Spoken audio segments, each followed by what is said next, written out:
우리나라 사법에 대한 다양한 이야기 논리적으로 해보겠습니다. 시선집중 연장방송 사법논담. 네, 두 분 변호사와 함께합니다. 박지원 변호사 모셨고요. 네, 안녕하세요. 박지원입니다. 천하람 변호사 모셨습니다. 예, 전남 순천의 천하람입니다. 네, 사법논담이 딱 다음 주는 대선 투표 당일이기 때문에 다음 날은 사법논담을 진행하지 않습니다. 네. 그러니까 대선 전 마지막 사법논담이 되겠습니다. 그래서 여쭤봅니다.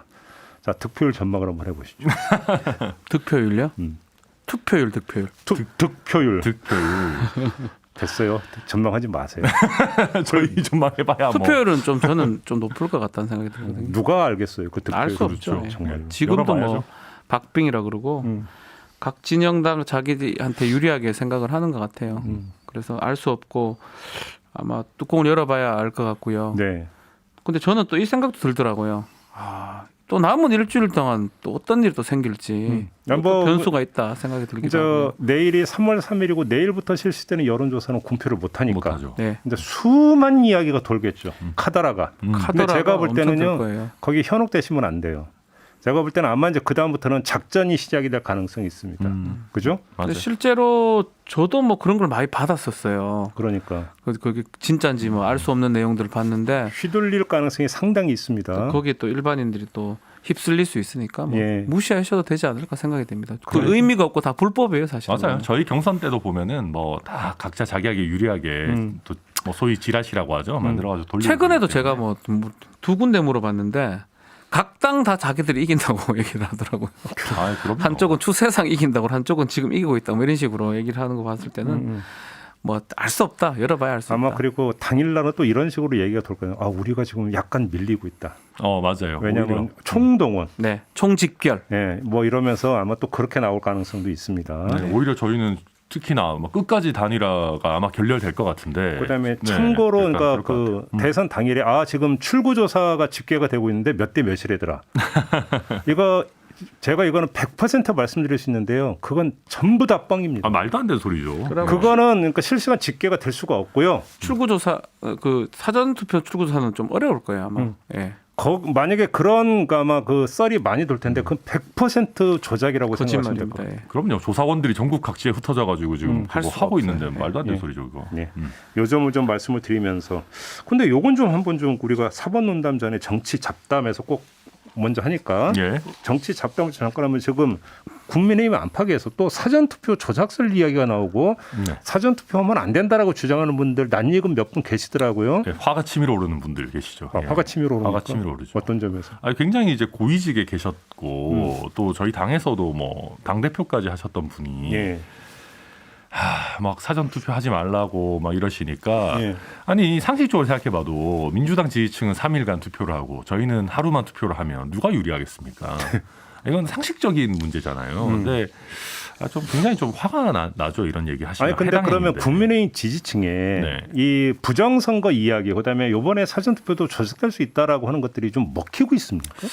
숫자로는 많은 것 같지는 않습니다. 그러니까 이 절대적인 숫자는 많은 것 같지 않은데 이분들은 이게 약간 어떤 신념의 문제예요. 또 이런 생각을 굉장히 강하게 가지고 계시는 분들이 있으세요. 이게 본인들이 부정을 방지한다라는 어떤 그 뭐랄까요 하나의 자기들의 역할이라고 생각하시는 분들도 계시고 그러다 보니까 저한테 막 문자 보내시고 이러는 분들은 꽤 많아요. 네. 누가 그랬죠? 믿고자 하면 그 순간 그건 진리가 된다고. 그게 그러니까요. 뭐 지난번부터 해가지고 결국 안 바꾸는 것 같아요. 확인이 됐는데도 불구하고 계속적으로 주장을 하고 있는데 뭐 이걸 심리학적 용어로 확증 편향이라고 그러죠. 맞아요. 예. 그러니까 뭐 예를 들면 그런 거예요. 저도 말씀드리죠. 그런 연락 오면 아니 만약에 그러면 저희가 4.7 재보궐 어떻게 그렇게 큰 표차로 이겼겠냐 말씀드리고 저희가 또 사전투표 관련해서 이런저런 또 보완책 같은 것도 당에서 내고 그랬거든요. 열심히 홍보도 하고 있고 그런데 그분들은 이제 이게 다 말씀하신 것처럼 확증 편향의 문제로 넘어가 있기 때문에 제가 아무리 4.7 재보궐 얘기를 해도 그런 거예요. 민주당에서 우리를 방심하게 하려고 4.7 재보궐을 이기게 해줬다. 뭐 이런 식이기 때문에 이게 합리적인 논증이 가능하기가 참 어려워요. 그렇죠. 예. 음모론에는 항상 모든 건 다 이유가 있거든요. 그러니까요. 그렇죠. 근데 그런 점에서 윤석열 후보가 뭐 유세를 하면서 그러니까 그 투표를 독려한 것까지는 얼마든지 이해할 수 있는데 확진자가 수십만 명이 나올 거라고 해서 투표 못하게 막을 수 있다는 얘기를 뭐하러 붙입니까? 도대체? 그것도 아마 조금 유세 과정에서 약간 좀 과하게 했던 부분이 아닌가 생각이 듭니다. 뭐 마찬가지일 것 같아요. 뭐 확진자가 많아질 가능성이 높죠. 3월 9일 투표 날. 이미 20만 돌파했다는 거잖아요. 그렇죠. 그때도 더 많을 수도 있는데 어쨌든 간에 이 6시부터 7시 반까지 투표 시간을 이제 부여를 했고 이거는 거의 같다고 봐야 될 것 같아요. 뭐 예컨대 국민의힘이 불리하다, 민주당 유리하다 이렇게 보기는 좀 어렵거든요. 네. 그래서 저는 사실은 그 얘기를 좀 한 거는 어떤 동료 차원에서 했던 말 같긴 한데 어쨌든 간에 조금 과한 좀 측면이 있지 않을까 생각이 좀 들긴 합니다. 그냥 뭐 아마 그 정은경 청장께서 얘기하셨거든요. 그냥 3월 9일에 확진자가 23만 명 이상. 네, 나올 수 있다라고 얘기하셨기 때문에 그런 면에서 그런 우려가 있으니 빨리 그냥 사전 투표하시라. 그렇죠. 그런 의미에서 얘기한 거라고 봐야 될 것 맞습니다. 같아요. 오히려 사전 투표 이틀간 있고 또 그때 어떤 일이 날 줄 모르니까 빨리 가서 투표를 하는 게 유리하지 않나. 그 얘기가 제가 왜 이 말씀을 드리냐면 2020년 총선이 있지 않았습니까? 네. 네. 그때 코로나 초기 국면이었고 세계가 난리가 났을 때 그래서 대한민국에서 총선을 어떻게 치르는지가 사실은 전 세계적인 관심사였었고 얼마나 질서 있게 총선이 잘 치러졌고 그래서 그럼요. 세계적으로 얼마나 그때 평가가 좋았습니까? 네, 그렇죠. 저도 기억납니다. 예. 이 경험을 갖고 있는 대한민국 투표잖아요, 선거. 그래서 드리는 말씀이에요. 오히려 그때는 뭐 한두 명 나오는데 난리를 쳤는데 지금은 이제 수십만 명 나와 있기 때문에 조금 무감각해진 것도 그렇죠. 있는 것 근데 같기도 이제 하고요. 그거는 초점이 방역 당국이나 선거 준비에 있다기보다는 최근에는 이제 워낙 확진이 많이 되시니까 확진되신 분들은 아무래도 투표하러 가시기가 약간 꺼려지실 수 있다. 그냥 그런 면에서 드리는 말씀입니다. 알겠습니다. 자, 사법 이야기로 좀 넘어가죠. 일단 이거부터 좀 우리 박지원 변호사 전문 영역이니까 어제 또 MBC가 보던 거 보셨습니까? 도이치모터스 네. 관련해서 2010년 11월 3일 오후 1시 14분에 최은순 씨와 그다음에 도이치모터스 임원이 도합 9만 주를 딱 했더니 김건희 씨가 32초 만에 받더라. 네, 이게 이제 우리가 소위 말하는 통정 매매입니다. 네. 물량도 상당히 많고요. 물량도 상당히 3억어치. 많고 30 몇 초 만에 샀다라는 거는 바로 팔자 말자 샀다는 거거든요. IP가 같다면서요. 그렇죠. 그러면 이제 이렇게 통정 매매를 해요. 음. 그러니까 주로 이제 이게 포착이 된다 그러면 이 자본시장법상의 시세 조정 행위를 해당하고 이거 했던 사람들은 이른바 선수라든지 운영자라고 보고요. 여기에 계좌를 줬던 사람들은 그 시세 조정 목적이 있다 그러면 공범으로 처벌이 되는 상황입니다. 사실 이 정도가 보도가 됐는데 이게 검찰이 알고 있다면 제가 작년 여름부터 얘기했지만 무조건 불렀었어야 되는 거거든요. 저 천하람 변호사. 네. 네. 몇 년, 몇 월, 며칠, 몇 시, 몇 분에 네. 몇 주가 얼마에 어떻게 거래가 됐는지가 다 나왔어요. 구체적인 내용. 이게 오보일 수 있을까요? 글쎄요, 뭐 저도 근데 사실이라고 치면 예. 사실이라고 치면 이건 통정 거래입니까 아닙니까? 저는 이게 일단 저희가 그 거래를 일임해 놓은 상황이었는지 이런 것들도 좀 봐야 될 것 같아요. 시기만 보면 김건희 씨 같은 경우는 거래를 일임해 놓았던 시기로 보이긴 하거든요. 그러니까 2010년 뭐 이럴 때니까. 근데 거래를 이름했든 말든 같은 IP 주소를 쓰는 컴퓨터로 했다라고 한다면 네. 뭐 그럼 그 두 일임에 사람이 공유하는 컴퓨터를 썼다라는 거니까 제3자가 한 명이 컴퓨터로 그러면 그 공유할 수는 없는 컴퓨터를 다 거잖아요. 썼다라는 그러니까 뭐 저도 건데. 사실관계를 몰라가지고 네네네. 뭐 예를 들면 이게 뭐 김건희 씨나 그 김건희 씨 모친이 뭐 비슷한 시기에 비슷한 사람에게 1인 매매를 맡겨놨는지 뭐 이런 거는 저도 알 수는 없습니다만은 저도 이거에 대해서는 말씀드리기가 못한 게 당 차원에서도 아직 해명이 나온 게 없어서 제가 김건희 씨랑 직접 소통할 수 있을 정도의 윤핵관은 아니기 때문에 네 저도 사실은 잘 모르겠습니다. 이게 네. 뭐 사실이라면 허위라면 이제 보도된 데 쪽에서 책임져야 되고요. 이게 사실이라면 범죄를 성립하는데 99% 같아요. 제가 봤을 때는. 이건 통정 거래다 이렇게 이거 보시면. 이렇게 해요, 그냥 이렇게 하는 건데 이제 이게 있었냐 없었냐를 계속 찾아내려고 했던 건데 일단 검찰이나 특히 또 윤 후보의 해명이나 보면 이런 얘기가 없었거든요. 그냥 계좌를 맡겨뒀는데 손해만 봤다. 또 그 다음에는 손해 조금 이득도 보고 손해도 보고 잘 모른다 이런 식으로 얘기를 했는데 계좌도 상당히 많았고요. 5개 이상이 됐었고 거기에다가 아주 큰 물량이 오갔는데 가장 결정적인 건 같은 컴퓨터 IP에서 같이 거래했던 부분 이게 이른바 뭐 전형적인 통정 거래거든, 통정 매매거든요. 그래서 이른바 자본시장법상의 시세조정에 해당할 가능성이 매우 뭐 저는 99% 정도 근데 된다고 저도 이 봅니다. 어제 나온 MBC 보도에 대해서 구체적인 해명은 저도 아직 받지는 못했는데 과거에도 저희가 이런 얘기는 한 적이 있습니다. 그러니까 그 김건희 씨와 그 최은순 씨 사이에 거래가 있다라는 아마 예전에는 좀 더 추상적인 보도가 있었던 것 같아요. 그런 게 나왔을 때도 이게 뭐 한두 건 정도밖에 있지 않다. 예를 들면 정말로 통정 매매에 본격적으로 두 사람이 가담했다면은 과연 이게 한두 차례에 그쳤겠느냐라는 얘기는 저희가 한 적이 있고요. 또 한 가지 아까 박 변호사님 여러 계좌를 썼다고 하셨는데 이게 저희 당에서 밝힌 걸로 보면 한 시기에 5개 계좌를 다 동원하거나 이런 게 아니고 그냥 뭐 시기에 따라서 거래하는 뭐 증권사가 바뀐 거였다. 이 정도 내용은 팩트는 말씀드리겠습니다. 아까 윤희석 대변인하고 인터뷰했는데 그래서 사실관계 확인한다고 했으니까. 그러니까 사실은 이게 맞다면 뭐 변명할 게 별로 없어져요. 그래서 저도 이해가 되는데 국민의힘이나 우리 천하람 변호사님이 저렇게밖에 답을 못 해요. 이건 뭐 저도 사실하게 왜냐하면 몰라요. 저도 사실은 어제 나온 보도된 것만 얘기를 하니까 예. 그게 맞다 그러면 뭐 범죄의 가능성이 매우 높으니까요. 알겠습니다. 변명할 거리가 잘 없어 보입니다, 사실은. 확인이 필요하다는 정도로 정리를 하고요. 윤석열 후보하고 삼부토고는 무슨 관계예요? 도대체? 이거 삼부토고는 저 보다 보니까 거의 약간 소설의 영역 같은 느낌이 들던데. 그래요? 일단 이게 2011년에 있었던 그 수사와 관련한 내용인데 최근에 녹취록이 뭐 만들어진 것 같아요. 네. 보니까. 그래서 또 내용을 뭐 이렇게 하는데 뭐 문제가 생겨서 뭐 윤석열한테 가가지고 좀 봐달라고 해라 작은 아버지를 네. 뭐 했더니 뭐 윤석열 같은 사람이 뭐 또 그걸 봐주겠냐 뭐 이런 식의 얘기를 하고 또 뭐 얘기를 했는데 뭐 윤석열이 이거는 못 봐주겠다 안을 수 있는 한계를 넘었다 뭐 안 된다 이런 식의 얘기를 했다 뭐 이런 식 뭐 녹취들인데 글쎄요 이게 이 두 분이 얘기한 거를 뭐 얼마나 구체적으로 저희가 알 수 있는지를 잘 모르겠고 워낙 과거에 있었던 일을 지금 와가지고 얘기하는 거다 보니까 국민의힘 사람들도 다 그런 겁니다.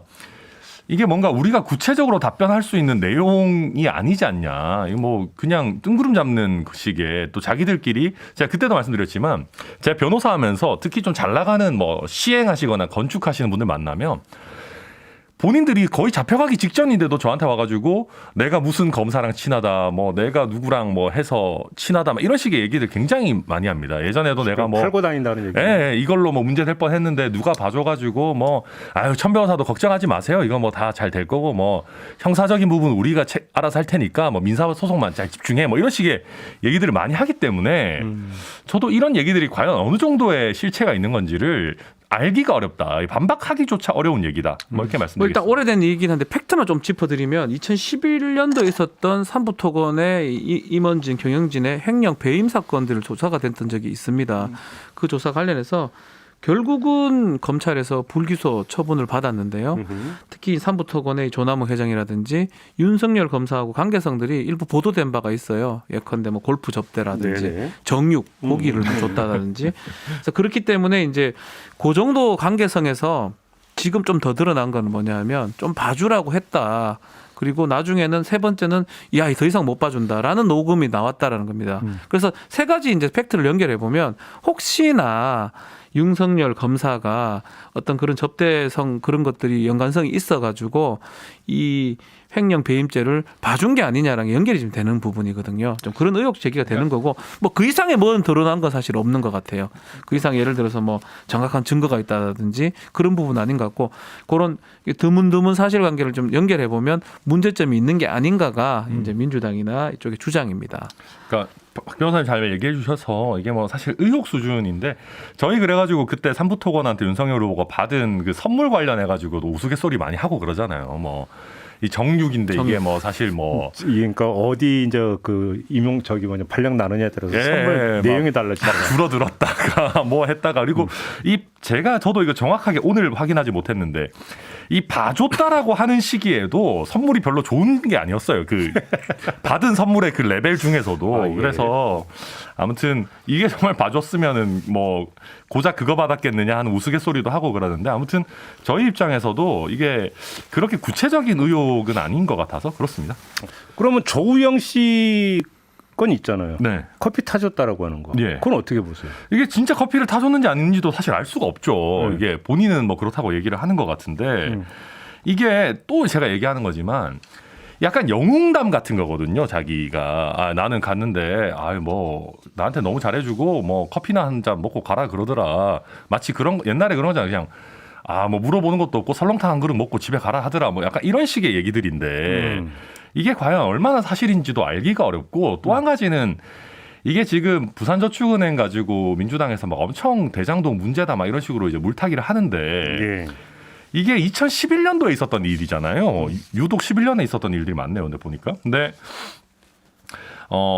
2011년도에 과연 대장동 개발이 이런 식으로 진행돼서 초과이익 환수도 없이 이렇게 민간업자들이 떼돈을 벌 거라는 거를 윤석열 후보가 과연 어떻게 알았을까. 그리고 또 한 가지는 당시에 수사받은 사람이 한 3,300명 정도 됩니다. 그리고 윤석열 후보가 그 지휘하고 있던 수사팀도 수사 인원이 한 130명 가까이 되거든요. 그래서 그런 상황에서 이 하나하나를 다 윤석열 후보가 꼼꼼히 봐서 누구는 봐주고 누구는 봐주지 말고 얘기를 했을 거라는 것 자체가 저는 좀 근데 현실적이다. 예를 들어서 대장동 연결은 둘째 치더라도 네.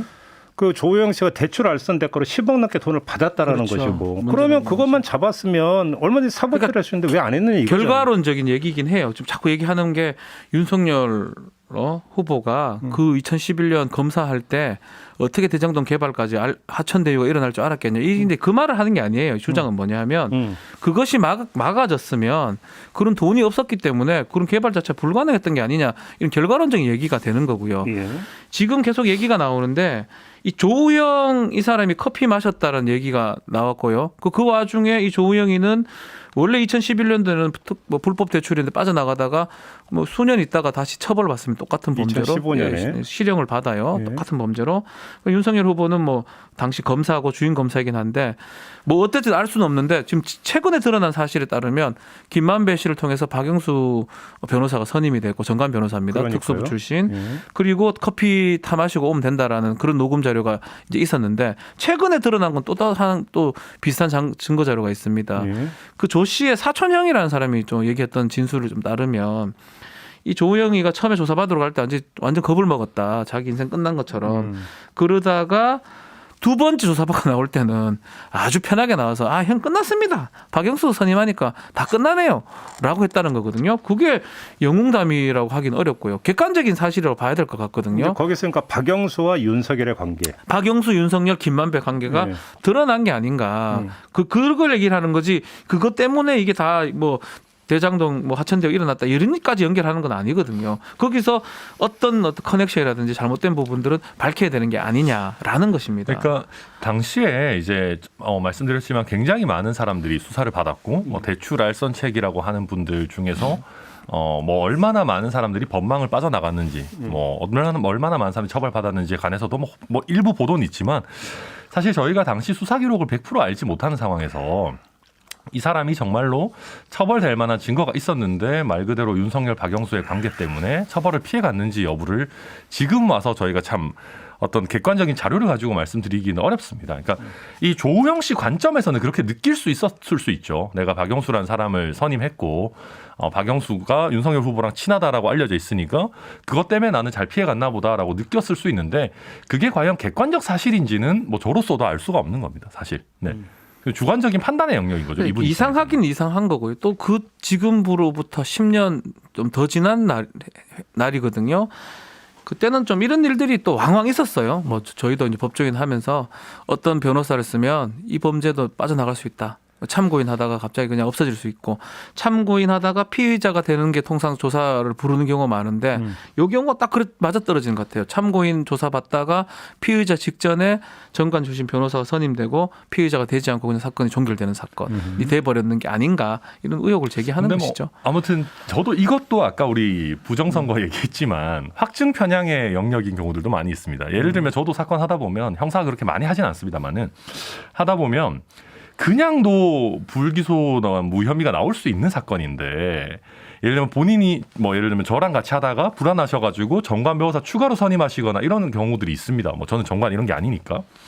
근데 그러면 제가 그냥 했어도 무난하게 잘 끝날 사건인데 본인은 내가 정관 변호사를 써가지고 잘 됐구나 막 이런 식의 어떤 그 전관의 확장을 부르는 그 확증 편향들이 그것도 저희도 있거든요. 마찬가지예요. 네. 우리는 못 믿죠. 일반 변호사들 못 믿는데 정관 출신, 검사 출신이나 법원장 출신들은 뺄 것 같다고 일반인들이 믿다 보니까 그렇게 확증 편향에 빠지는 경우도 있는 것 같은데 근데 여기서 조금 다른 부분은 우리가 봐야 될 부분은 이 조우영 씨가 그 같은 범죄로 수년 후에 정확하게 처벌을 받습니다. 이제 이 부분은 뭐 어쨌든 실수든 고의든 뭐 그건 알 수는 없지만 어쨌든 간에 못 봤다라는 거거든요. 그 못 봤는 게 정말 실수로 못 본 건지 아니면 정관 변호사인 박영수 변호사의 어떤 입김이 작용했는 건지 그 부분은 좀 확인이 좀 돼야 될 부분이겠죠. 근데 이게 이제 일반 우리 많은 분들이 보시면 어떻게 그럴 수가 있냐라고 생각하실 수 있는데 사건이 성숙되면서 추가적인 자료들이 더 나중에 밝혀지는 경우들이 적지 않습니다. 그래서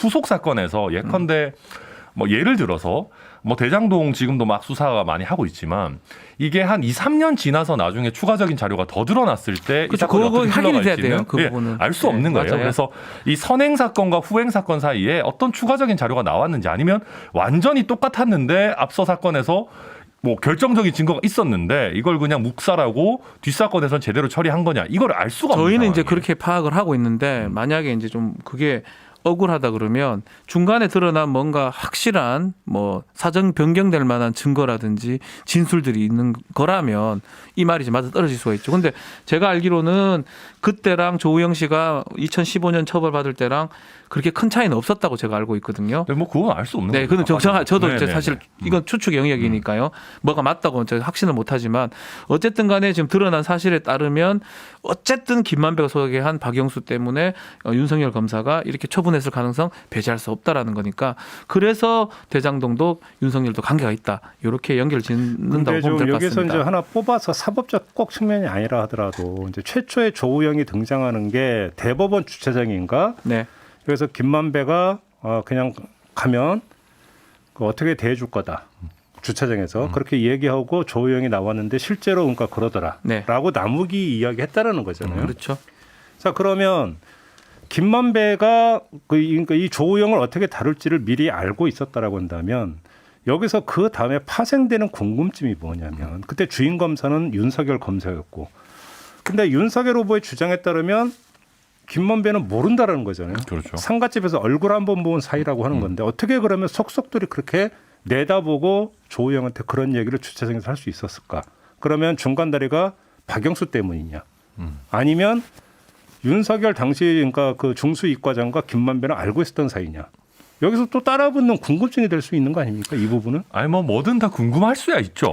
예. 아니 뭐 그렇게 따지면이야 뭐 세상 만사가 뭐 대장동 관련해서도 한도 끝도 없겠지만은 근데 저희 입장에서는 뭐 윤석열 후보 말처럼 이게 윤석열 후보가 어떤 직접적으로 얘기가 나온다라고 보기도 좀 어려운 얘기고 김만배와 윤석열 후보의 관계도 뭐 그렇게 구체적으로 지금까지도 밝혀진 건 없거든요. 그러니까 뭐 박영수를 중간 고리로 해서 소문만 무성하지 막상 김만배, 윤석열 두 사람이 어떤 관계냐, 뭐 얼마나 자주 만났냐에 대해서는 드러난 게 사실 없습니다. 그래서 지금 천하람 변호사 말대로 중간 고려가 박영수인데 박영수죠. 왜 조사를 안 해요? 아니, 조사해야죠, 당연히. 네, 저는 뭐 박영수는 진짜 두드려 잡아야 된다고 생각하는데.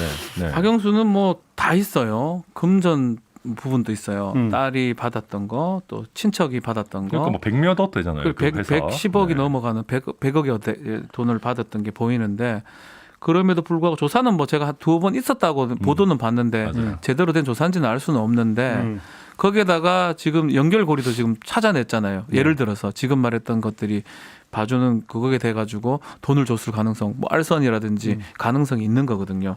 그럼에도 불구하고 박영수 변호사 앞에 가서는 조사가 멈춰 있습니다. 지금 곽상도만큼 갔었어야 되는데 처음부터 이제 이 대장동 이 화천대유 사건을 보면서 정치적인 게 많이 깨어 있다 보니까 목적한 바를 위해서 수사를 하는 것 같아요. 검사도 그랬던 것 같고 언론도 좀 그런 게 작동했던 것 같고 그러다 보니까 길을 잃어버린 게 아닌가. 목적한 바라는 게 뭐예요? 예컨대 범인은 누구다고 시작을 하고 목적을 잡고 조사를 해야 되는. 결론을 미리 내려놓고 그러면 조사가 안 돼요. 저도 해봐서 아는데. 그렇게 조사를 한 적 있다고? 아니 근데 그렇게 그래 믿음은 가질 수 있죠. 그래 믿음은 가질 수 있는데 심증 같은 거죠. 근데 그렇게 생각하다가 아니라는 판단이 들면 그만둬야 되는데 그만두기가 너무 자존심 상합니다. 수사를 하는 입장에서 네. 계속 가요. 계속 가고 안 되면 저쪽도 가고 이쪽도 가고 이런데 지금 이 대장동 수사가 딱 그랬던 게 아닌가 생각이 들어요. 제가 봤을 때는. 그러다 보니까 증거들은 지금 없고 무상한 말들만 있는 상황이 됐고 더더군다나 이 박영수는 너무 많이 가 있는데도 불구하고 못 잡는 상황이 됐거든요. 네. 이 딜레마에 빠진 것 같습니다.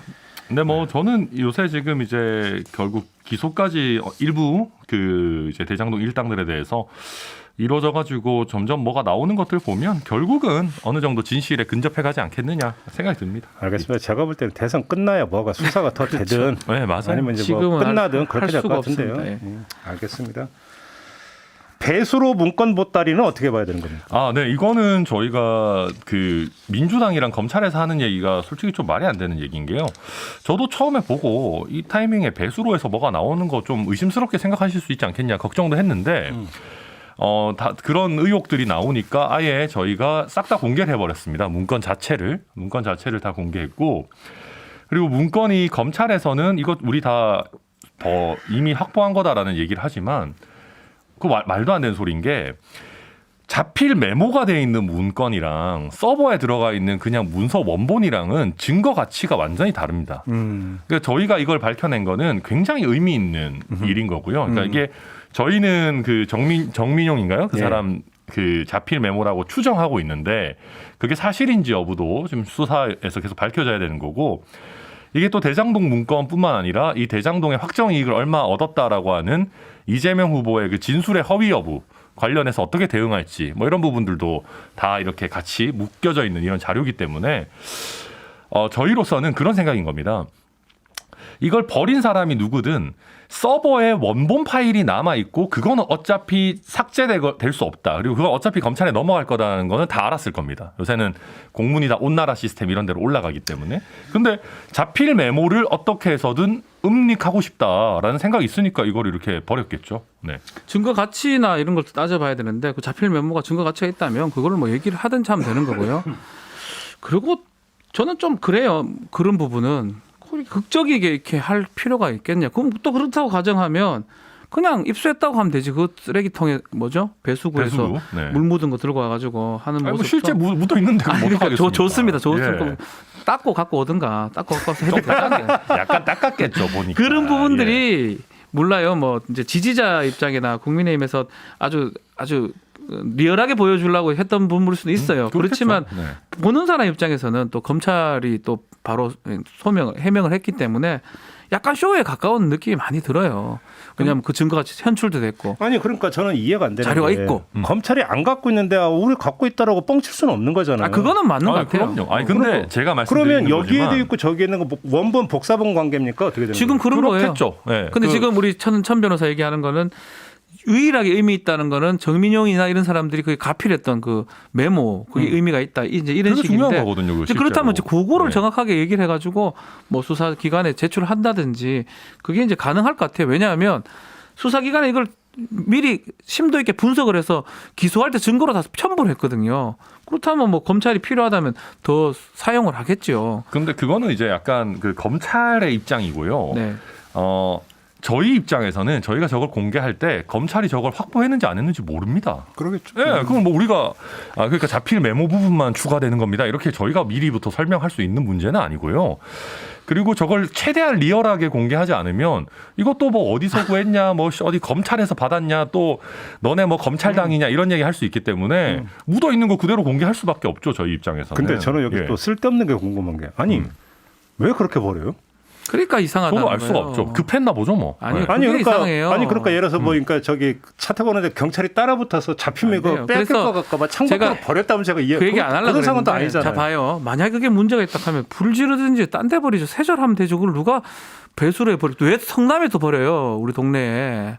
이상하잖아요. 대장동 근처가. 성남이니까. 예, 그러니까 그게 하여튼 뭐가 급했나 보죠, 뭔가. 그러니까 그게 더 웃긴 거예요, 사실은. 그리고 아무튼 이게 지금 청소하시던 분이 이걸 발견해가지고 이거 관공서 문서 같은데 이거 그냥 분리수거해도 되냐라고 하다가 작업 반장한테 보고해가지고 했다라는 거 아닙니까? 그러니까 제가 요즘 대장동 관련해서 보면 이거 너무 이상하고 영화 같은 거 아니냐 싶지만 영화 같은 일들이 실제로 많이 벌어지고 있으니까 막 그렇게 따지면 뭐 유동규 씨는 그 들어오기 직전까지 휴대폰 갖고 있다가 CCTV 다 있는 창밖에 휴대폰 던지는 게 일반적이진 않잖아요. 아니, 그러니까 하여간 뭐 예를 들어서 네. 그 국정농단 사건에서 최순실 태블릿이 거기서 나올 줄 누가 그렇죠. 예상을 했겠어요. 네, 알수 그러니까 없는 네, 일이죠. 예. 세상에는 항상 돌발적인 상황이 있으니까 뭐 이 가능성도 충분히 있겠죠. 아니, 그 근데 가능성 있는데. 예. 상식적으로 근데 배수에 던진다는 게 좀 그러니까 그 다 만든다 치더라도 증거 가치가 지금 있는 건지도 저는 의문이거든요. 말씀 자꾸 하는데 검찰에서 바로 해명했고 그게 거짓이 아닌 이상은 증거로서는 뭐 가치가 좀 거의 없다고 봅니다. 저는 그렇게 생각합니다. 아니 근데 이게 예컨대 정말로 대면 보고가 됐고 그거에 미리 서로 회의하는 과정에서 메모한 게 있고 이런 문제는 또 다른 문제죠. 그건 살펴봐야 돼요. 이건 살펴봐야 될 네. 것 같습니다. 알겠습니다. 근데 뭐 예를 들어서 이제 그 검찰이 확보를 했고 상당 부분 이미 뭐 일부는 뭐 지금 첨부했다라는 거잖아요. 네. 그렇죠. 그잖아요. 증거 자료로 냈다는 거예요, 법원에. 그러니까 그럼 여기서 뭐 필요한 거는? 이 어떤 그 문건 보따리에서 새로운 뭐가 등장을 해서 뭐 판을 바꿀 정도로 중요한 어떤 물증이 나왔다 이렇게 볼 수는 없는 건가요? 그거는 알 수 없죠. 메모 원희룡 내용이나 이런 본부장은 것들 뭐 봐야죠. 네. 눈을 그래 크게 뜨고 하는데 뭐 아직 보도된 바나 저희가 파악한 바에 따르면 뭐가 새로운 것들은 아직 발견된 것 같지는 않습니다. 뭐 여튼 다시 말씀드리지만 예, 저희는 가필된 건 그게 있겠지만. 새로운 건지 아닌지를 알 예, 수 없었다. 알수 그리고 없으니까. 예. 사실 이것도 되게 의아한 거예요. 어떤 의미에서 검찰이 바로 나와가지고 이거 이미 저희가 다 확보했던 거고 증거같이 새로운 거 없습니다라고 얘기하는 것도 사실 일반적인 관례에 의하면 좀 특이한 일이긴 하다. 아니 근데 이것도 그거는 덧붙여 검찰 입장에서는 자유권 발동으로 이해할 수도 있는 거 아니에요? 뭐 그렇죠. 아니, 저희가 너희 제대로 수사했냐라고 하니까. 지금까지 증거 충분히 확보했냐 아닌 거 이거 아니냐 이렇게 나올 수 있습니다. 근데 반대로 얘기하면 저희가 그때도 사법논담에서도 얘기 드렸지만 검찰 압수수색이 성남시나 도시공사가 너무 늦었다 거기 들어가는 게 라는 얘기를 많이 했는데 그렇죠. 만약에 압수수색을 좀 제대로 하고 빨리 했다면은 이 자필 메모가 있는 출력본도 압수수색 할 수 있었던 거죠. 근데 그걸 못했고 버리게 내버려둔 거 아닙니까? 그러고 나서 원본 그냥 깨끗한 한글 파일 같은 것만 우리가 서버에서 확보했습니다라고 한다고 해서 이 압수수색이 늦었던 거를 만회할 수는 없다. 저는 그 얘기도 드리고 싶어요. 뭐 어쨌든 간에 검찰이 이 많은 대정동 일이 일어나면서 바로 즉각적으로 했던 건 이게 거의 유일한 것 같거든요. 제가 알기로는. 그런 거 봤을 때는 검찰은 아주 택도 없다라는 그것을 직접 얘기하는 게 아닌가 저는 생각이 들어요. 뭐 나머지에서 여야 공방이 있거나 후보 간의 공방이 있어도 대장동 관련해서 검찰이 무슨 얘기를 했거나 뭐 했던 적은 기억이 잘 안 나는데 요건만 딱 기억이 나는 거 봤을 때는 아마 검찰 입장에서는 정말 이건 터무니없다라는 얘기를 하려고 한 게 아닌가. 반대로 검찰 이 사람들 수사를 이렇게 즉각적으로 빨리 해야지. 지들 면피성 발언만 제일 서둘러가지고 빨리 해요. 이거 무슨. 네. 아무튼 그리고 그렇습니다. 쓸데없는 얘기를 하면은 옛날에 문서 파쇄기 등장하기 전 시절 얘기인데 네. 어떤 검찰 출입 기자는 어떻게든지 취재를 하려고 검찰청 청수하시는 분과 이제 그 설린 우호 관계를 맺은 다음에 그 얘기 하시더라고. 예. 예, 그 이제 거기서 나오는 쓰레기를 다 붙여요? 나갔다 나한테 갖다 달라. 그럼 차 안에서 전부 다 그걸 붙여요. 뒤졌다라는 예. 뭐 이런 얘기도 제가 옛날에 실제로 들은 바는 붙여가지고 증거로 아마 활용했던 것도 제가 알고 있습니다. 그러니까요. 문제 파쇄기로. 근데 배수로에 나올 줄은 몰라가지고. 네. 실제로 요즘도 미국 기자들 같은 경우 미국은 저도 정확히 제가 미국 법 잘은 모르는데 이게 쓰레기로 한번 버려지면은 그 문서에 관한 이제 원래 원작자나 소유자의 권리 같은 게 거의 없어진다고 보나 봐요. 이게 쓰레기통에 들어가는 순간 그렇죠. 내가 버린 게 되는 거니까. 그래서 그 요즘도 미국에 가끔 가다가 특종 터지는 거 보면 그 문제 있는 사람들 앞에 쓰레기통 뒤지고 예, 뭐 어디 관공서 앞에 쓰레기통 뒤져가지고 찾아내고 이런 경우들이 가끔씩 나옵니다. 거기 문서 파쇄기 없대요? 모르겠어요, 저도 잘. 파쇄하겠지만 어지간한 거는. 그러니까요.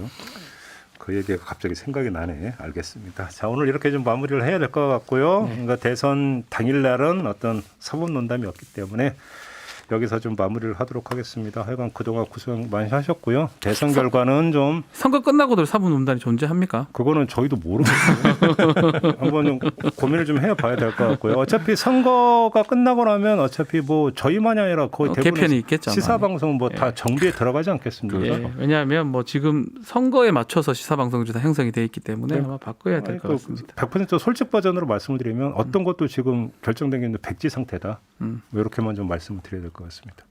알겠습니다. 아유, 네. 그럼 마지막일 수도 있겠네요. 네. 그래도. 네. 하여튼 뭐 많은 분들이 또 애청을 해주셔가지고 저렇게 압박 들어오잖아요. 역시 고수. 아니 야. 우리 너무 사법농단 좋아해 주시는 많아가지고 오늘 또 많은 분들이 지금 봐주시고 계시는데 네. 하여튼 좀 즐거웠습니다. 우리 천하람 변호사랑 또 대화도 잘 되고. 고별 인사를 하지 마세요. 예를 아니 들어서 딱 2주 정도만 고발하려고 예. 다음 주는 역시. 다음 주는 예. 선거니까 네. 다들 뭐 유권자로서 신성한 한 표를 꼭 잘 행사했으면 좋겠습니다. 그렇습니다. 누구를 지지하시든지 간에 예. 투표 많이 하시고. 그러게요. 예, 그렇습니다. 좋겠습니다. 두 분 표정이 그러니까 두 주 뒤에 두 분 표정이 정말 궁금하다. 어떻게 될지. 자, 이렇게 마무리하겠습니다. 천하람 변호사, 박지원 변호사 수고하셨고요. 저도 함께 물러가겠습니다. 고맙습니다. 감사합니다. 감사합니다.